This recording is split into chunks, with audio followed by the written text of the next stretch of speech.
जी सुना तानी। हाँ जी सुना तानी। अरे सावन का महीना आइल बा, हमू सोचे तानी भोलेनाथ के दर्शन करे खातिर के। अच्छा तो दर्शन करे के चाहत हो तो परो साल दर्शन कर सकलू। अरे ना, हर साल रउआ वादा करेनी, लेकिन एको साल ना ले जानी। इन साल हम मानब ना। जइबे करबू? हाँ हाई सुनी। बोला। पिया हो सावन के महीनवा, भोला दर्शनवा जइबे ना।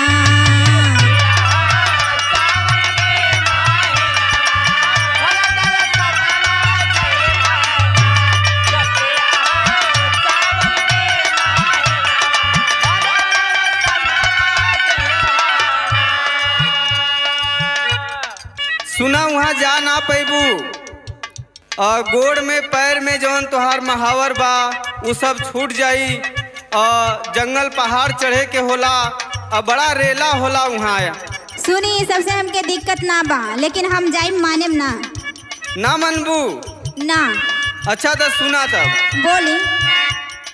गोरी हो घिसिया पाव महावर, कान्हे जब कांवर लेबू हो ना।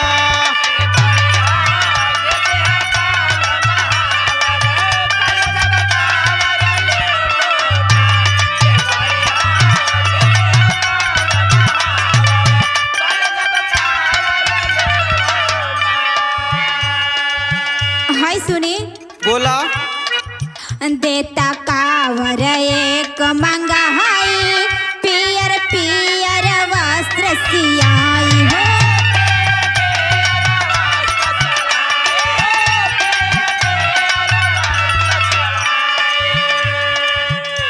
चलबा साथे मोर सजनवा, भोला दर्शनवा जइबे ना।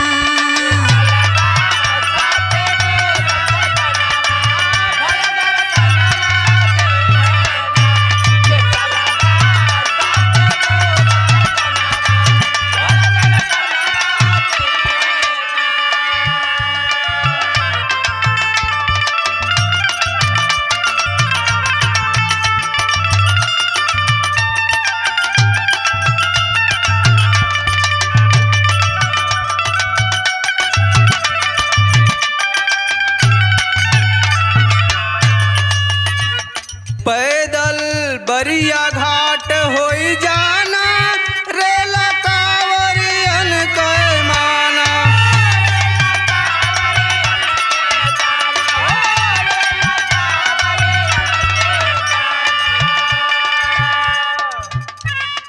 देहिया हो जई है तोरे झावर, कान्हे जब कांवर लेबू हो ना।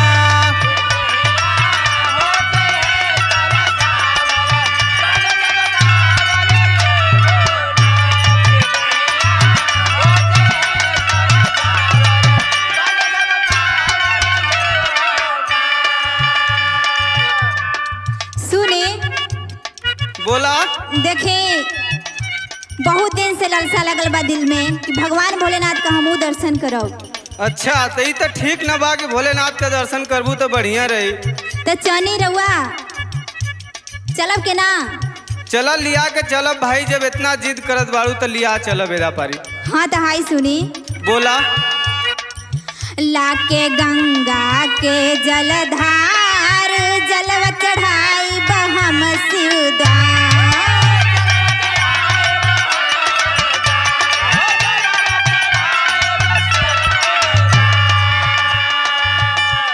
अपूजी है दिलवा का सपनवा, भोला दर्शनवा जइबे ना।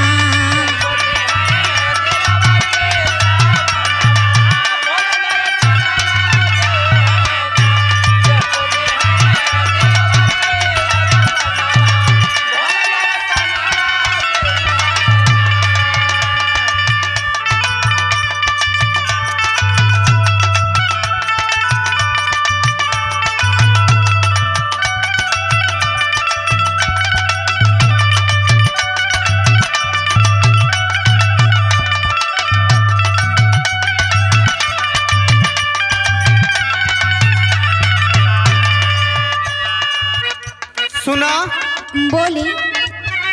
हम ते जाबे गौरी शंकर जहाँ भोलेनाथ भयंकर।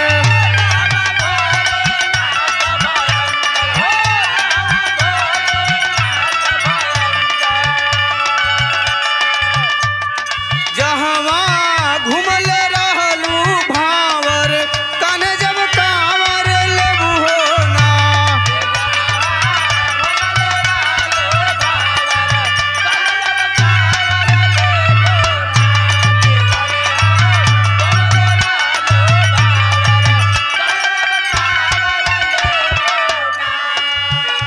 सुनी देखी, हम जाइब दर्शन करे भोलेनाथ के। अच्छा, कैसे कि भोलेनाथ बहुत ही दयालु हुए। वो तो है हुआ भोलेनाथ, दिनों के दीनानाथ हुआ। हाँ तो सुनी हई, बोला। अनाथों के हैं दीनानाथ